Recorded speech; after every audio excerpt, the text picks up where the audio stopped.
बिस्मिल्लाहिर्रहमानिर्रहीम। अस्सलाम वालेकुम डियर स्टूडेंट्स, उम्मीद करता हूँ बेटा आप सब खैर आफियत से हैं। आपको रियल एनालिसिस 2 की क्लास में वेलकम।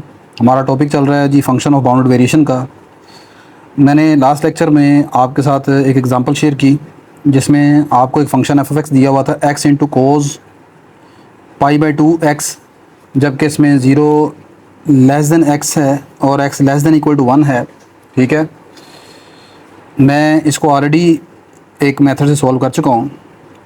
आज मैं इसको सेकंड मेथड से सॉल्व कर रहा हूँ और इसको सेकंड मेथड से सॉल्व करने की एक वजह ये भी है कि स्टूडेंट्स को पार्टीशन में बड़ी प्रॉब्लम होती है। उनको ये समझ नहीं आती कि यार कौन सी पार्टीशन किस फंक्शन के लिए काम करेगी।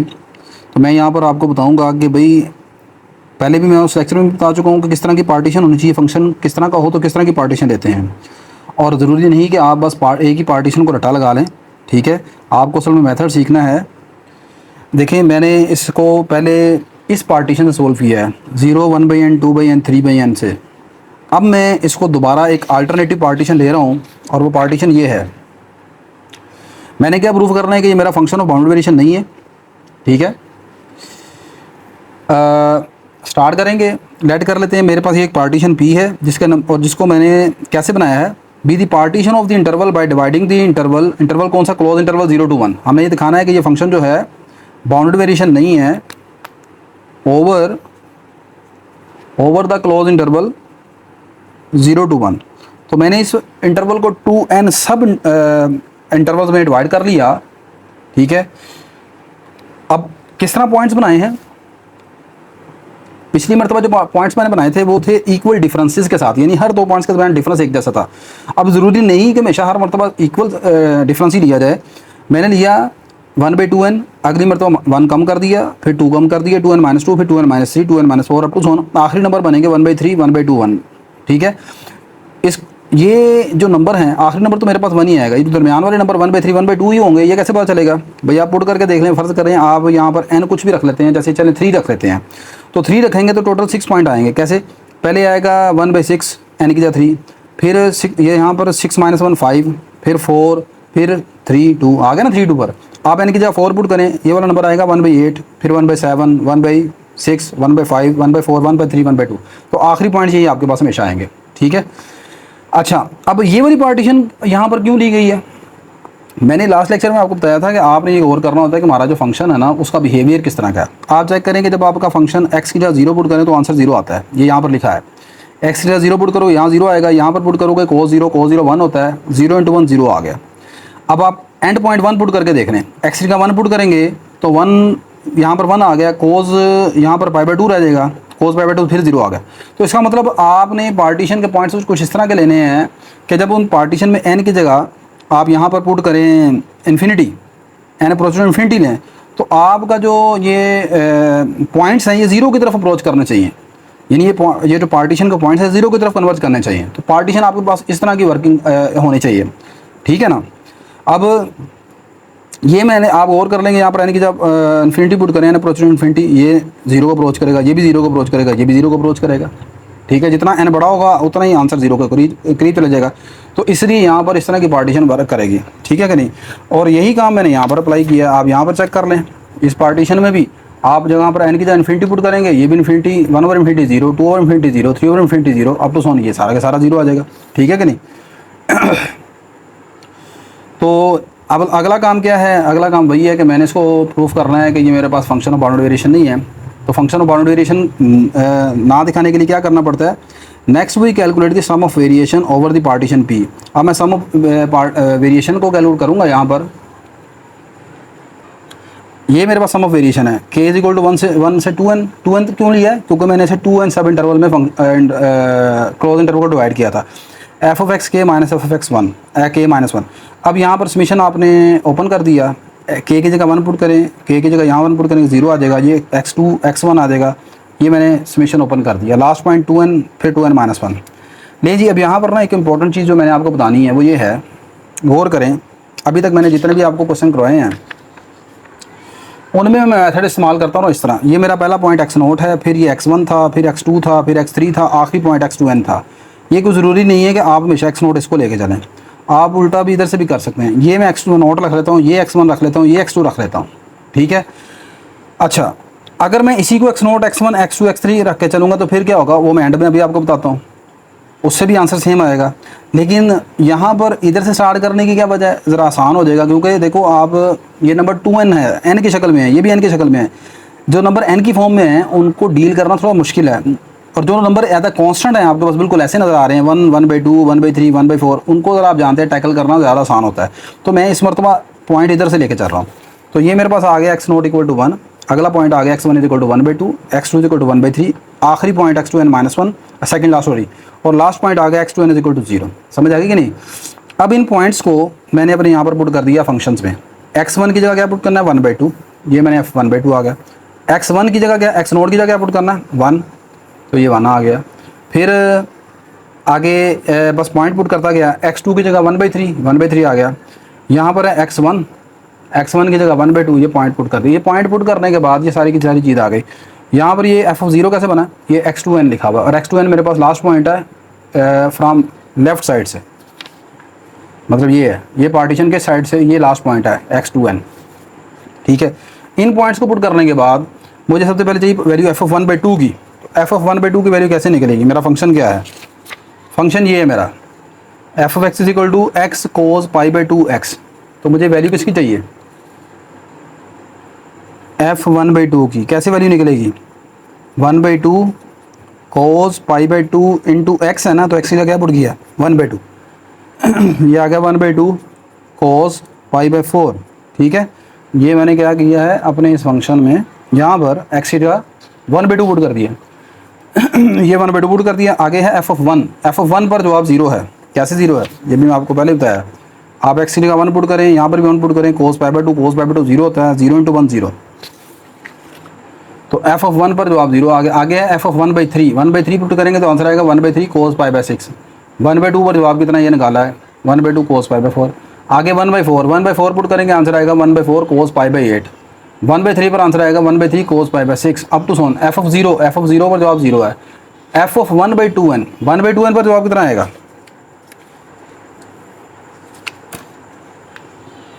वन बाई टू एन पर जवाब आएगा 1/2n cos π/4n। ठीक है, नहीं जी, ये सारा मेरे पास आ गया सम ऑफ वेरिएशन। अब इसको थोड़ा सा मज़ीद सोल्व करते हैं। ये ट्रायंगुलर इनइक्वालिटी आप रियल नंबर की जानते हैं, a + b का एब्सोल्यूट लेस देन इक्वल होता है a एब्सोल्यूट + b एब्सोल्यूट, या a - b भी हो तो तब भी यही होता है। ये मेरे पास सम ऑफ वेरिएशन है। अब आप गौर करें कि आपके पास एब्सोल्यूट्स के अंदर दो टर्म्स है, ये दो टर्म है, यहाँ पर ये ओपन कर लिया, ये तो हो गया 0, ये तो एक सिंगल टर्म बचेगी। यहाँ पर दो टर्म है, ऐसे ही है। आप यहाँ पर इसकी वैल्यू लगाकर सॉल्व करने की कोशिश नहीं करनी है आपने, इसको ऐसे रहने देना आपने। यानी कि ये नहीं है cos π/6 की वैल्यू लगा दें फिर इसको सॉल्व करें, cos π/4 की वैल्यू लगा दें फिर सॉल्व करें, वो मुश्किल हो जाएगा। इस पर एब्सोल्यूट की प्रॉपर्टी लगाते हैं, ये पहली टर्म का एब्सोल्यूट आ जाएगा प्लस दूसरी का, फिर इसी तरह इसका एब्सोल्यूट अलग फिर इसका एब्सोल्यूट अलग। अब तो सोन अलग काम चलता जाएगा। तो ये मैंने यहाँ पर इस तरह ओपन कर दिया और नया साइन आ जाएगा लेस देन इक्वल का। ये सारा काम मैं पहले भी बता चुका हूँ आपको अपने प्रीवियस लेक्चर में। तो ये आ गया 1/2 cos π/4, 1/3 cos π/6, फिर ये 1/2 cos π/4, ये 1/4 cos π/8। हर टर्म दो मरतबा रिपीट होगी, आप गौर कर लें। यहाँ पर 1/3 cos π/6 इधर नज़र आ रहा है आपको, तो इधर भी नज़र आ रहा होगा, ये देखें नीचे, लेकिन वो माइनस में है, लेकिन वो एब्सोल्यूट जब ओपन करेंगे तो प्लस हो जाएगा। वो मैंने बताया कि a - b का एब्सोल्यूट भी बराबर होता है a absolute plus b absolute के। तो ये भी दो मरतबा, ये cos π/4 वाली टर्म भी दो मरतबा आएगी, यहाँ पर भी सॉरी ये तो एक मरतबा सिंगल, ये एक मरतबा, ये रही नहीं यार सॉरी, ये 1/2 cos π/4 इधर भी है, इधर भी दो मरतबा ये आ गई। ठीक है, इसी तरह 1/4 cos π/8 अगली टर्म आप ओपन करेंगे तो उसमें भी होगा, हर टर्म दो मरतबा ओपन होगी। ठीक है, तो हर टर्म दो मरतबा आ गई। तो इसको मैंने क्या किया, यहाँ पर है 1/2 cos π/4, फिर यहाँ पर है 1/2 cos π/4, ये है 1/3 cos π/6, ये भी है। तो हर टर्म दो मरतबा, तो दो कॉमन निकाल कर इस तरह ये सारी टर्मों को मैंने इस तरह लिख दिया। अब आप गौर करें कि यहाँ पर पहुँचने के बाद जो तरीकाकार आप देखेंगे बुक्स में, या आपके पास अगर कोई नोट्स अवेलेबल हैं, ये आपको क्वेश्चन अगर आप नोट्स वगैरह में देख रहे हैं, या समटाइम यूट्यूब के ऊपर लेक्चर आपको मिलेगा कोई, तो वो यहाँ पर लिख देगा जी कि अबव सम इज़ अनबाउंडेड, ये वाला सम जो है वो अनबाउंडेड है, सो सम ऑफ वेरिएशन इज़ इनफाइनाइट, बस वो ख़त्म हो जाएगा। अच्छा, ले बेटा अब यहाँ पर हम इसको लेकिन प्रॉपरली सॉल्व करेंगे। हम ये नहीं ये लिखेंगे कि हमारा जो सम है वो अनबाउंडेड हो गया। जाहिर सी बात है एक चीज़ आपके जहन में भी आएगी कि यार ये सम अनबाउंडेड कैसे है। हाँ ठीक है, वक्ती तौर पर आप रट्टा लगा लेंगे, लेकिन कहीं ना कहीं आपके दिमाग में ये चीज़ क्लिक करती रहेगी हर वक्त कि यार सम अनबाउंडेड कैसे है। देखते हैं जी। मैंने सबसे पहले इसको एक सीरीज़ की फॉर्म में कन्वर्ट कर लिया, यानी क्लोज कर लिया समीशन फॉर्म में।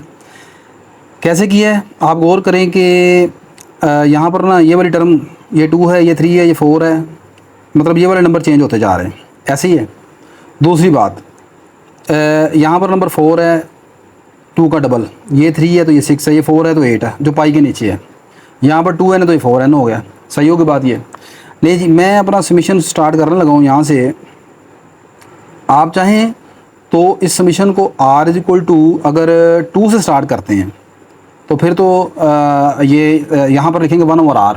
सही है, 1/r लिखेंगे, r की जगह 2 लिखेंगे तो ये परी टर्म आ जाएगी। ठीक है, और उस सूरत में यहाँ पर 2r + 2 नहीं करेंगे, फिर सिंपल 2r करेंगे। एक तरीका कर दो ये, यानी कि मैं बता रहा हूँ इस समीशन को लिखने का एक स्टाइल तो ये होगा सिंपल, क्योंकि हमारी पहली टर्म है यहाँ पर है पहली टर्म 1/2 ऐसी है। तो समीशन को क्लोज करके यानी लिखने का एक स्टाइल ये होगा, r = 2 से स्टार्ट कर लिया जाए, यहाँ पर लिखा जाए 1/r cos π/2r। तो इससे देखें ये वाली आपकी टर्म में बनना शुरू हो जाएंगी। इस समीशन से भी r की जगह 2 पुट करें, ये 2 आ जाएगा, ये 2 2 4 हो गया। ठीक है, 4 आ गया। आखिरी टर्म मुझे चाहिए यहाँ पर ये 2n है। ठीक है, तो ये आएगा यहाँ पर ऊपर आ जाएगा 2n, तो r की जगह यहाँ 2n आ जाएगा, ये आ जाएगा 2 × 2 4। तो एक तो ये हो गया टेक्निक, r = 2 से स्टार्ट कर लें, वो भी चल जाएगा। मैंने स्टार्ट फिलहाल किया इसको r = 1 से, चलें r = 1 से रहने देते हैं इसको, कोई प्रॉब्लम नहीं है। r = 1 से स्टार्ट किया तो अब मैं यहाँ पर r नहीं लिख रहा, r + 1 लिख रहा हूँ। ठीक है, अब r की जगह 1 पुट करें, ये 1 + 1 2 हो जाएगा। r की जगह जब 2 पुट करेंगे 2 + 1 3 आ जाएगा। r की जगह 3 पुट करेंगे 3 + 1 4 आ जाएगा। आखिरी टर्म मुझे पास चाहिए, मुझे 2n चाहिए, तो ये समीशन लेकर चलूँगा 2n - 1 तक। ठीक है, r की यहाँ पर 2n - 1 पुट करें तो 2 2 4 4n - 2, वो 2 और ये 2 कट जाएंगे तो आखिरी टर्म भी आपको मिल जाएगी। सही है, मैं बता रहा हूँ कि फिर आप दोबारा समीशन को चाहे यहाँ से स्टार्ट ये इस तरह भी लिख सकते हैं, अगर इस तरह आसान लग रहा है तो आप इस तरह लिख लें, जिस तरह आपको बेहतर लगता है। अच्छा लें जी, मैंने क्या किया, इसको क्लोज करके ऐसे लिख लिया।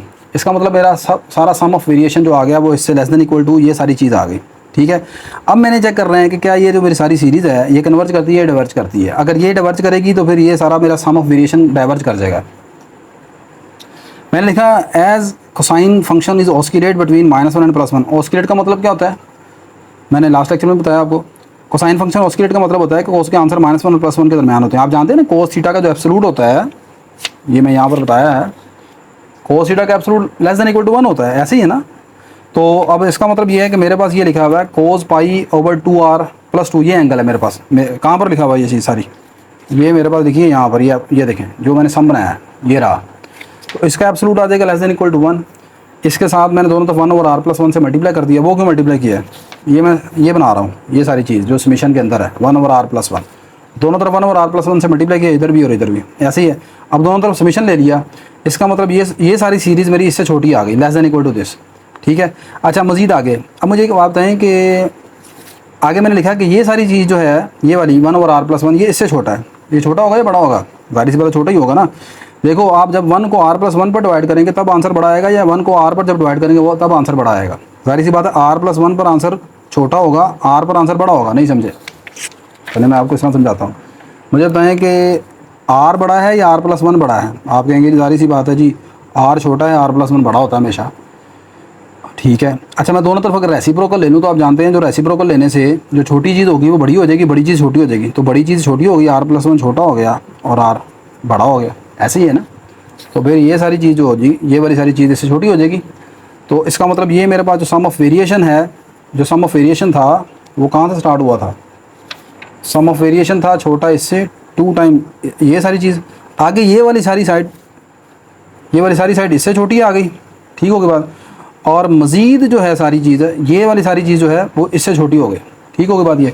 अच्छा तो यहाँ पर ये जनाब सिर्फ एक चीज़ रह गई है जो मैं लिखना भूल गया, इसके साथ यहाँ पर शुरू में 2 लिखा हुआ है, तो इसका मतलब यहाँ पर ये 2 आ जाएगा, बस इतना फ़र्क आएगा और कुछ नहीं आएगा। अगली बात ज़रा देखिएगा, मैंने लिखा है lastly when n approaches to infinity, जब आपकी limit n approaches to infinity लेंगे तो ये जो सारी सीरीज़ है, देन दी सीरीज़, ये जो सीरीज़ है इज हार्मोनिक सीरीज। आप जानते हैं ना हार्मोनिक सीरीज किस तरह की होती है। हार्मोनिक सीरीज होती है n इक्वल टू 1 से इन्फिनिटी लिखते थे आप 1/n। तो वेरिएबल तो कुछ भी लिया जा सकता है ना, कांस्टेंट 1/n है, 1/r है, 1/b है, कुछ भी ले सकते हैं। तो ये जो सारी चीज़ें हार्मोनिक सीरीज होती है, और हार्मोनिक सीरीज आप जानते हैं हमेशा डाइवर्ज करती है। अब डाइवर्ज करती है तो उसका मतलब उसका सम पॉसिबल नहीं है। सो दी अब इसका इस राइट साइड का सम पॉसिबल नहीं है, यानी अनबाउंडेड हो गया ना, ये वाला जो लेफ्ट साइड है वो अनबाउंडेड हो जाएगी। So the sum of variation is unbounded, hence f is not a function of bounded variation. ठीक है, तो ये एक सेकंड मेथड है जिसको मैंने आपको यहाँ पर बताया। इससे पहले एक चीज़ मैं शुरू में आपको बता के आया था कि अगर मैं अपनी पार्टीशन के पॉइंट्स को, पार्टीशन के पॉइंट ये वाले ले लेता हूँ, मतलब नंबर की शक्ल में नहीं लेता, n की शक्ल में लेता हूँ। मतलब x0 0 है, x1 को मैं 1/2n ले लेता हूँ, x2 को 1/2n -1 ले लेता हूँ, x3 को ये सारा ले लेता हूँ। तो ये हो तो सवाल इस तरह भी जाता है, मुश्किल नहीं है। ठीक है, ये मैंने सारा किया आपके सामने, सही है। लेकिन ये शायद थोड़ा सा आपके लिए प्रॉब्लम हो जाएगा क्योंकि ये n की शक्ल में आ जाएंगे सारे ये सारे। ठीक है, इसको आप देख लीजिएगा, ये करने के बाद ये कुछ इस तरह की फॉर्म बन जाएगी सारी। तो दोनों तरीक़ों से किया जा सकता है, लेकिन इस तरह ज़रा करना ज़्यादा आसान था कि मैं आपकी पार्टीशन को इस साइड से स्टार्ट करूँ, राइट साइड से, ये x0, ये x1, ये x2। ठीक है, बजाय इधर से स्टार्ट करने के। इधर से भी स्टार्ट, पहले मैंने तमाम क्वेश्चन इधर से स्टार्ट करके किए हैं, सही है। तो ये मुख्तलिफ तरीक़ाकार आपको बताए हैं मैंने। मेरा मकसद हमेशा ये रहा है कि आप कभी रटाना लगाएं, चीज़ों को समझ के किया करें। इंशाल्लाह उम्मीद है कि आपको ये चीज़ें समझ आ गई होंगी। नहीं समझ आई तो लाजम मुझे मैसेज कर लीजिएगा, इंशाल्लाह मैं आपको रिप्लाई करूँगा। वीडियो अच्छी लगी तो लाजम लाइक कर लीजिएगा, शेयर कर लीजिएगा। तो ये सेकंड मेथड था, इसमें अब आपको आई होप समझ आ गई होगी कि पार्टीशन को ज़रूरी नहीं कि हमेशा एक पार्टीशन को रटा लगा के हमें चलना, आप खुद से भी पार्टीशन लेके खुद से भी बना सकते हैं। बस प्रॉब्लम वहाँ पर होती है जहाँ पर सम ऑफ वेरिएशन आपसे कैलकुलेट नहीं होता। ठीक है, लेकिन इंशाल्लाह नेक्स्ट लेक्चर में आपसे दोबारा मुलाकात होती है। अल्लाह हाफिज़।